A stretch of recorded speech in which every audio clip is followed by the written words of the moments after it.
আজকে আমি বানিয়ে দেখাবো বাচ্চাদের যে ছোটো ছোটো বাচ্চাদের যে মোম রঙ আছে সেগুলো অনেক সময় তো খারাপ হয়ে যায়, নষ্ট হয়ে যায়, অনেকে ফেলে দেন। তো ওইটা ফেলে না দিয়ে এইভাবে মোমবাতি বানিয়ে ফেলুন। দেখুন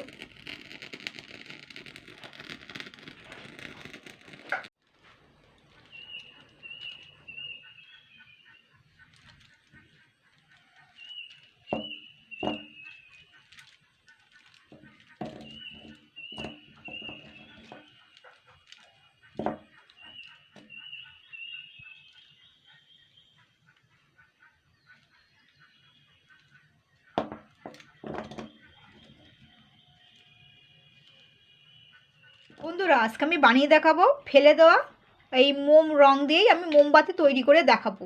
তো অনেক সময় দেখবেন বাচ্চারা এই মোম রঙগুলো রং করতে করতে অনেক সময় ফেলে দেয়, বা ছোট হয়ে গেলে ফেলে দেয়, বা এই নোংরা হয়ে গেলে ফেলে দেয়। তো এইগুলো না ফেলে না দিয়ে একদিন মোমবাতি বানিয়ে ফেলবেন। তো দেখুন এগুলো খুব নোংরা হয়ে গেছে বলে ফেলে দিচ্ছিল। তো আমি ভাবলাম এগুলো দিয়ে একটু মোমবাতি বানিয়ে নেই। কালারিং বা এগুলো কিন্তু কালারিং হবে। দেখুন এটা কিন্তু অরেঞ্জ কালার, কিছুটা বোঝা যাচ্ছে। এটা বেগুনি কালার, আর এটা হলুদ কালার, নীল রং, এটা হচ্ছে লাল রং আছে। তো এখানে আমি নিয়েছি বেশ খানিকটা মোম, আর এটা তো রং আছেই। আর এখানে দেখুন আমি ছোট ছোট পেঁপের ডাল কেটে নিয়েছি এরকম একই সাইজে। দেখুন এর ভেতর দিয়ে আমি একটা সুতির সুতো নিয়ে নিয়েছি। দেখুন এই যে, তো এখানে আমি নিয়ে নিয়েছি 5-6খানা মতো নিয়ে নিয়েছি। আপনাদের যদি বেশি থাকে তো বেশি করে নিতে পারেন। এগুলো কিন্তু পেঁপের ডাল ছোটো ছোটো করে এভাবে কেটে নিয়েছি। আর এই সুতোটা অবশ্যই ওই মোমবাতিরই, এগুলো সুতো, এগুলো মোমবাতির জন্যই সুতোগুলো। তো এগুলো সুতি। তো এগুলো নিয়ে নিয়েছি। এবার কীভাবে বানাবো, তো প্রথমে আমি সাদা রঙের মোমবাতি বানাবো। তো অল্প করে আগে প্রথমে এরকম দিয়ে নেবো। গলতে তো টাইম লাগবে, এটাকে দিয়ে নেবো। তো দেখুন এখানে আমি একটা চাটু বসিয়েছি, চাটুটার ওপরে এই গ্লাসটা রেখেছি, যেহেতু গ্লাসটার মধ্যে মোম রয়েছে। আর এখানে যে সুতোটা এর মধ্যে দিয়ে ভালো করে কিন্তু যাতে ছাড়িয়ে বেরিয়ে যেন না যায়। আর এই বাটির মধ্যে একটু ঠান্ডা জল নিয়েছি, এটার মধ্যে বসাতে হবে যাতে তাড়াতাড়ি জমে যায়। এইভাবে এর মধ্যে থেকে ঢালতে হবে আস্তে আস্তে করে। মোমটা আবার গলতে টাইম নেবে। আর এর দুটো আঙুল দিয়ে ধরতে হবে চেপে। এতে তো এমন কিছু ভারী না যে না ধরার কিছুই হয়নি। সাইড দিয়ে এইভাবে ধরে রাখতে হবে। তো দেখুন মোমটা অল্প অল্প গলে গেছে। তো এর মধ্যে থেকে আমি কিন্তু দেবো। এদের সুচালো, গ্লাসটার মুখটা একটু সুচালো আছে তো যেতে সুবিধা হবে।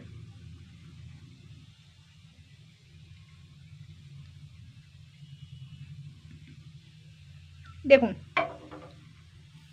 এইভাবে ধরে রাখতে হবে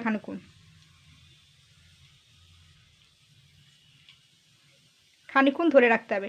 নিচের দিকে জল দিয়েছি কেন বলুন তো, জমে যাবে তাড়াতাড়ি।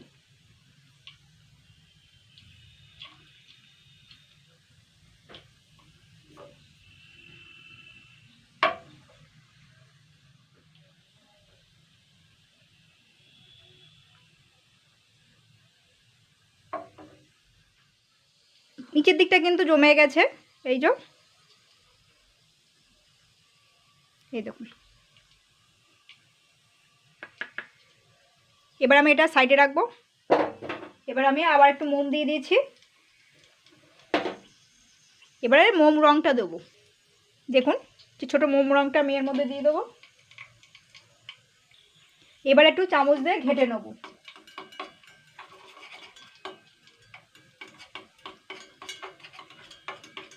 এই দেখুন কালারটা। দেখুন সেমভাবে আমি আরেকটা বসিয়ে দিয়েছি পেঁপের ডালটা। সুতোটা কিন্তু ঠিকভাবে দিতে হবে, আর চেপে রাখতে হবে দুইটা আঙুল দিয়ে। এমন কিছু না, সোজা খুব।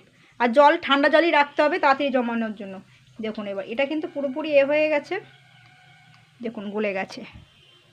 এই দেখুন রঙটা গলে গেছে। এইবার আমি আস্তে আস্তে দেবো। এটা একটা ওই সাইড দিয়ে করলাম না কেন বলুন তো, অতটা সুচালো ছিল না মুখটা। এইবার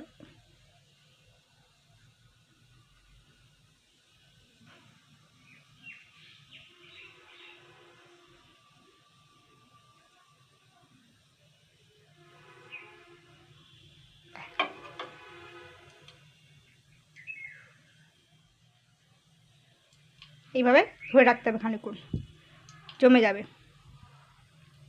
তো বন্ধুরা দেখুন, আমি বেশ কয়েকটা কিন্তু মোম রং দিয়ে মোমবাতি তৈরি করে নিয়েছি। এইগুলো আমি ছাড়িয়ে নিয়েছি, আর এইগুলো আমি ছাড়াইনি। তো এই পেঁপের ডালটা, তো পেঁপের ডালের মধ্যে আমি মোম রংটা নিয়ে নিয়েছিলাম, তো এটা জমে গেছে এগুলো পুরোপুরিভাবে। তো আমি আস্তে করে ব্লেড দিয়ে এটাকে আমি চিড়ে নেব, হাত যেন কেটে না যায়।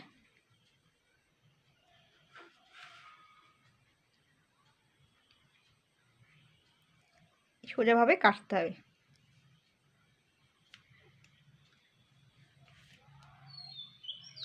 এইভাবে ছাড়াতে হবে নখ দিয়ে।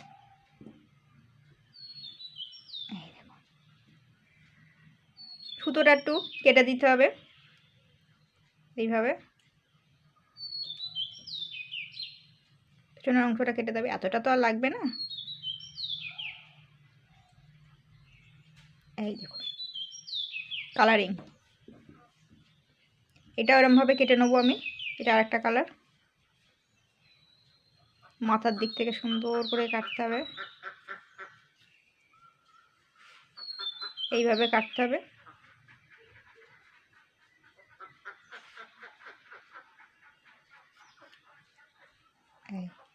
কাটলাম তো, এবার এটাকে আস্তে আস্তে মাথার দিকটা ছাড়াতে হবে দুটো নখের সাহায্যে, খুব সাবধানে, ভেঙে যেন না যায়।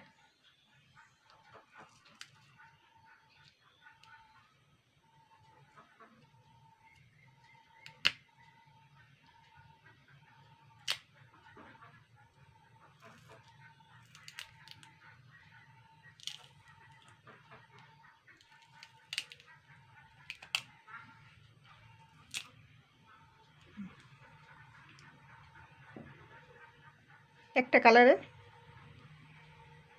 এই সুতোটা আবার কেটে দিতে হবে, তো ওটাও ছাড়িয়ে নেব।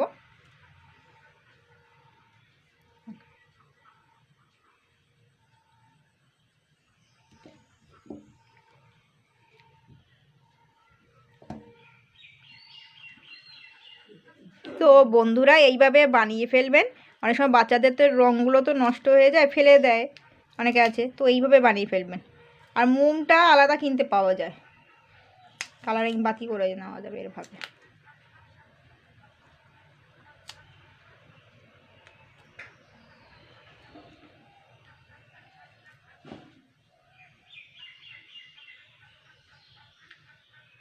দেখুন এইভাবে বসালেই হয়ে যাবে। এটা একটু ভেঙে গেছে, তো এটা একটু মোম দিয়ে জুড়ে দিলে, রঙটা জুড়ে দিলেই হয়ে যাবে। এই একটুখানি হালকা করে গরম করে নিতে হবে মধ্যেখানটা, এই জোড়া লেগে যাবে, এটা কোনো ব্যাপার না। কি সুন্দর ডিজাইনিং হয়েছে দেখুন। তো বন্ধুরা এইভাবে বানিয়ে ফেলবেন, দেখুন কত সুন্দর দেখতে লাগছে। ও ধরিয়ে দেখাচ্ছি আমি একটা, দেখুন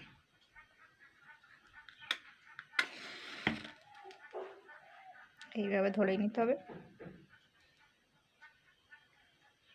এই প্রত্যেকটাই ধরে যাবে।